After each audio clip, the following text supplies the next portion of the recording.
आज के सेशन में हम कुछ वोकैबुलरी का जिक्र करने जा रहे हैं, जहाँ पर फॉर्मल एंड इनफॉर्मल का जिक्र किया है। यानी आपके पास जो इनफॉर्मल वोकैबुलरीज हैं ये कम इस्तेमाल होती हैं एंड फॉर्मल वोकैबुलरीज ज़्यादा इस्तेमाल होनी चाहिए। तो हम डिस्कस करते हैं इस प्रोसेस के थ्रू इनफॉर्मल फॉर्मल में कन्वर्ट हो रहा है। कीप का मतलब होता है रखना। कीप इनफॉर्मल में कीप है, जबकि फॉर्मल में प्रिजर्व कहलाता है।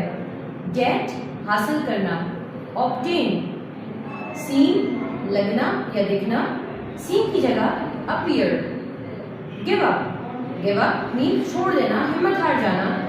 बेहतर है कि इसको क्विट कहा जाए। सॉरी माफी मांगना, इसका फॉर्मल तरीका है अपोलोजाइज। आस्क फॉर मीन्स तलब करना या मांगना।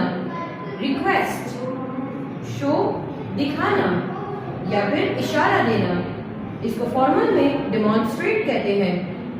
पुट अप बर्दाश्त करना, पुट अप की जगह बेहतर है कि टॉलरेट कहा जाए।